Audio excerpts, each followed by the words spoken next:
On va vous donner la liste des 23 sélectionnés pour la prochaine fenêtre internationale. Très, très décisif et très importante pour le pays. Donc, avec objectif de sortir de cette trêve avec la qualification pour la prochaine Coupe du Monde. Le sélectionneur des éléphants, Emers Faé, a levé le voile sur les joueurs qui porteront les espoirs de tout un pays lors de la dernière fenêtre des éliminatoires de la Coupe du Monde 2026. L'annonce a été faite ce 1er octobre 2025 au stade Félix Houphouët-Boigny. Objectif: 2 victoires impératives à Abidjan, face aux Seychelles le 10 octobre et au Kenya le 14 octobre, pour sécuriser une qualification historique. Vous êtes sur 8-9, et vous avez raison. Dans sa liste, Faé mélange expérience et jeunesse, puissance et créativité. On commence avec les 3 gardiens de but. Yaya Fofana, Koné Mohamed et Lafont Alban. On passe maintenant avec les défenseurs. Agbadou Emmanuel, Doué Guéla, Bamin Jean-Philippe, Conan Ghislain, Willy Bolly, Ndika Evan, Operi Christopher et Singo Wilfried. Les milieux de terrain maintenant. Seko Fofana, Kessié Franck, Sangaré Ibrahim et Zouzou Apakome. On finit cette liste avec les attaquants. Simon Adingra, Diakité Oumar, Diallo Ahmad, Diomandé Yann, Guessant Evan, Sébastien Haller, Pépé Nicolas et Touré Bazoumana. Passons à présent aux qualités individuelles des joueurs qui ont séduit le sélectionneur par leur performance. Yaya Fofana a joué depuis le mois dernier en club 4 matchs, totalisant 360 minutes de jeu, encaissé 5 buts, réalisé un clean sheet, avec un ratio de buts encaissés par match de 1 et un taux d'arrêt de 77,8%. Fofana a montré une constance remarquable en maintenant 2 matchs sans encaisser de but, et en maintenant un ratio de buts encaissés par match de 1. Son intégration rapide à Secours Rizesport témoigne de sa capacité à s'adapter à un nouveau championnat et à un nouveau style de jeu. En tant que gardien titulaire, il a été un élément clé de la défense de son équipe, offrant stabilité et sécurité. Depuis le mois de septembre, Mohamed Koné n'a pas quitté le banc. Le portier ivoirien a rejoint Charleroi en juillet 2024, et sa période de septembre à octobre 2025 reflète une phase d'adaptation au championnat belge et à la Ligue Europa. Les statistiques indiquent des difficultés défensives, avec une moyenne de 3 buts encaissés par match. Cela peut être attribué à une défense collective en rodage, et à des adversaires de qualité en Ligue Europa. En août 2025, Koné a été convoqué en sélection nationale pour les éliminatoires de la Coupe du Monde 2026, marquant ainsi son entrée dans le groupe des éléphants. Depuis le mois passé, Alban Lafont a retrouvé les terrains 5 fois en club, totalisant 450 minutes de jeu, encaissé 8 buts et réalisé 2 clean sheets. Étant arrivé au Panathinaikos en août 2025, Alban Lafont est encore en phase d'adaptation à son nouveau club et au championnat grec. Les résultats de son équipe lors de cette période n'ont pas été favorables, avec 3 défaites en autant de matchs, ce qui reflète des difficultés collectives à surmonter. En août 2025, Lafont a choisi de représenter la Côte d'Ivoire au niveau international, rejoignant ainsi les éléphants sous la direction de l'entraîneur Emers Faé. Emmanuel Agbadou a disputé depuis le mois dernier 5 matchs en club, totalisant 260 minutes de jeu, avec 0 but et 0 passe décisive. Agbadou est un élément clé de la défense des Wolves, contribuant à maintenir une ligne arrière solide lors de plusieurs rencontres. Sa stature et son engagement sur le terrain ont été des atouts majeurs pour son équipe, notamment lors des duels aériens et des situations défensives complexes. En tant que défenseur expérimenté, il a joué un rôle de leader au sein de la défense, guidant ses coéquipiers et assurant la stabilité de l'équipe. Depuis le mois passé, Guéla Doué a pris part à 4 matchs en club, totalisant 228 minutes de jeu, avec un but marqué et une passe décisive. Guéla Doué a marqué un but lors de sa première apparition en Ligue 1 avec Strasbourg, contribuant ainsi à la victoire de son équipe contre le Paris FC. En tant qu'arrière droit, il a montré une solidité défensive et une capacité à soutenir les attaques de son équipe. Doué n'a pas été sélectionné pour les matchs de la Côte d'Ivoire contre le Gabon et le Burundi en septembre 2025, pour cause de blessure. Depuis septembre, Jean-Philippe Bamin a foulé la pelouse à 4 reprises en club, totalisant 291 minutes de jeu, avec un but et 0 passe décisive. Le défenseur a ouvert le score lors du match contre Angesco, contribuant ainsi à la victoire de son équipe. Il a occupé la position de milieu défensif lors des matchs disputés, apportant stabilité et récupération au milieu de terrain. Lors du match contre l'Olympique de Marseille le 5 octobre, Bamin a été contraint de quitter le terrain à la 21e minute en raison d'une blessure. Conan Ghislain a disputé depuis le mois dernier 4 matchs en club, totalisant 354 minutes de jeu, avec 0 but et 0 passe décisive. Conan est un élément clé de la défense de Gil Vicente, contribuant à maintenir une ligne arrière solide lors de plusieurs rencontres. Sa stature et son engagement sur le terrain ont été des atouts majeurs pour son équipe, notamment lors des duels aériens et des situations défensives complexes. En tant que défenseur expérimenté, il a joué un rôle de leader au sein de la défense, guidant ses coéquipiers et assurant la stabilité de l'équipe. Depuis le mois passé, Willy Boly a joué 2 matchs en club, totalisant 91 minutes de jeu, avec 0 but et 0 passe décisive. Du haut de son mètre 95, il est souvent appelé à organiser la ligne défensive, à compenser les erreurs des autres, et à apporter de la solidité quand l'équipe subit. Même s'il n'a pas toujours été titulaire partout, il a su rebondir, se montrer utile, notamment chez Wolves puis Nottingham Forest. Bon dans les situations de 1 contre 1, bon dans les duels, et capable d'être une menace sur coup de pied arrêté offensivement. Dans certains matchs, des critiques portent sur sa vitesse, notamment contre des attaquants très rapides qui exploitent les moments où il est en retard. Il n'est pas spécialement réputé pour sa contribution offensive, peu de buts réguliers, peu de passes décisives, son rôle étant avant tout défensif. Il a finalement été convoqué par le sélectionneur Faé pour pallier l'absence de Kossounou Odilon, victime d'une lésion musculaire. Evan Ndika a disputé depuis le mois dernier 6 matchs en club, totalisant 521 minutes de jeu, sans inscrire de but ni délivrer de passes décisives. Ndika a récupéré un total de 23 ballons, soit une moyenne de 11,5 par match en Ligue Europa. Il a marqué un but en Ligue Europa, contribuant ainsi à la victoire de l'AS Roma contre Nice. Il a écopé de 2 cartons jaunes, avec une moyenne de 0,5 par match en Ligue Europa. Il a parcouru en moyenne 5 km par match, avec une vitesse maximale atteignant 31,02 km/h. Ndika est un pilier de la défense de l'AS Roma, contribuant à maintenir une ligne arrière solide lors des matchs disputés. En tant que défenseur expérimenté, il a joué un rôle de leader au sein de la défense, guidant ses coéquipiers et assurant la stabilité de l'équipe. Depuis septembre, Christopher Oppery a joué 5 matchs en club, totalisant 450 minutes de jeu, sans inscrire de but ni délivrer de passes décisives.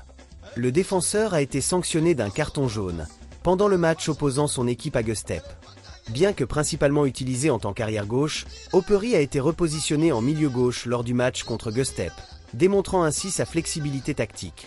Il a contribué à la stabilité défensive de son équipe, bien que ses statistiques offensives restent limitées. Oppery a été convoqué pour les matchs éliminatoires de la Coupe du Monde 2026 contre le Gabon et le Burundi, bien qu'il n'ait pas joué lors du match contre le Gabon. De septembre à aujourd'hui, Singo Wilfried a pris part à 6 matchs en club, totalisant 408 minutes de jeu, sans inscrire de but avec une passe décisive contre Alanyaspor. Étant arrivé à Galatasaray en août 2025, il est possible qu'il soit encore en phase d'adaptation au style de jeu de son nouveau club. Bien qu'il n'ait pas marqué, sa présence sur le terrain reste importante pour apporter de la profondeur et de la largeur au jeu de son équipe. Depuis le mois dernier, Seko Fofana a retrouvé les terrains avec 4 apparitions en club, cumulant 230 minutes de jeu. Aucun but ni passe décisive à son actif sur cette période. Malgré l'absence de contribution offensive mesurable, son rôle dans la récupération du ballon et la distribution du jeu reste essentiel pour l'équilibre de l'équipe. Après 2 saisons en Saudi Pro League, Fofana s'adapte progressivement à la Ligue 1 française, apportant son expérience et sa vision du jeu à Rennes. Franck Kessié a participé depuis le mois dernier à 6 matchs en club, totalisant 540 minutes de jeu, sans inscrire de but, ni délivrer de passes décisives. Mais avec un carton jaune lors du match contre Al-Doué. Kessié a joué l'intégralité des 6 premiers matchs, confirmant son importance dans l'entrejeu d'Al-Ahly. Bien que ses statistiques offensives soient nulles, son rôle dans la récupération du ballon et la distribution du jeu reste essentiel pour l'équilibre de l'équipe. Après une saison en Liga espagnole avec le FC Barcelone, Kessié s'adapte progressivement à la Saudi Pro League, apportant son expérience et sa vision du jeu à Al-Ahly. Depuis septembre, Sangaré Ibrahim a disputé 5 matchs en club, totalisant 266 minutes de jeu, sans inscrire de but, ni délivrer de passes décisives. Sangaré joue un rôle clé dans la récupération du ballon et la protection de la défense, bien que ses statistiques offensives soient nulles. Après son transfert de PSV Eindhoven à Nottingham Forest en septembre 2023, Sangaré continue de s'adapter à la Première Ligue, apportant son expérience et sa solidité au milieu de terrain. En septembre 2025, il a également été convoqué en sélection nationale pour les éliminatoires de la Coupe du Monde 2026, renforçant ainsi son rôle au sein des éléphants. Zouzou Apakom a foulé la pelouse à 15 reprises depuis son arrivée à Young African, totalisant 1219 minutes de jeu, avec 4 buts et 2 passes décisives. Zouzoua joue un rôle essentiel dans l'entrejeu des Young Africans, contribuant à la récupération du ballon et à la distribution du jeu. Après son transfert de l'ASEC Mimosa à Young Africans en juillet 2023, Zouzoua continue de s'adapter au football tanzanien, apportant son expérience et sa vision du jeu à son équipe. En septembre 2025, il a également été convoqué en sélection nationale pour les éliminatoires de la Coupe du Monde 2026, renforçant ainsi son rôle au sein des éléphants. Simon Adingra a disputé depuis le mois dernier 3 matchs en club, totalisant 112 minutes de jeu, sans inscrire de but, ni délivrer de passes décisives.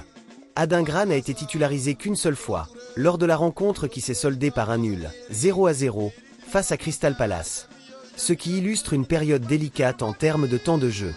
La concurrence au sein de l'attaque de Sunderland est forte, avec des joueurs performants occupant les postes offensifs. Après son transfert de Brighton à Sunderland pour un montant de 21 millions de livres sterling, Adingra doit s'adapter à son nouveau rôle et à l'environnement du club. Oumar Diakité a joué 4 matchs depuis son arrivée au Cercle Bruges, totalisant 298 minutes de jeu, avec un but et 0 passe décisive. Diakité semble trouver ses marques dans le championnat belge. Titularisé à 3 reprises sur les 4 dernières rencontres, il confirme une montée en puissance et un temps de jeu en nette progression. La concurrence au sein de l'attaque du Cercle Bruges est forte, avec des joueurs performants occupant les postes offensifs. Depuis septembre, Amad Diallo a pris part à 3 matchs en club, totalisant 270 minutes de jeu, sans inscrire de but, ni délivrer de passes décisives. Après une période d'absence due à une blessure, Amad Diallo a retrouvé sa place de titulaire avec Manchester United, disputant l'intégralité des matchs contre Chelsea et Manchester City en Premier League. Il a également été convoqué pour les éliminatoires de la Coupe du Monde 2026, où il a joué 74 minutes lors du match contre le Gabon, contribuant à un match nul sans but.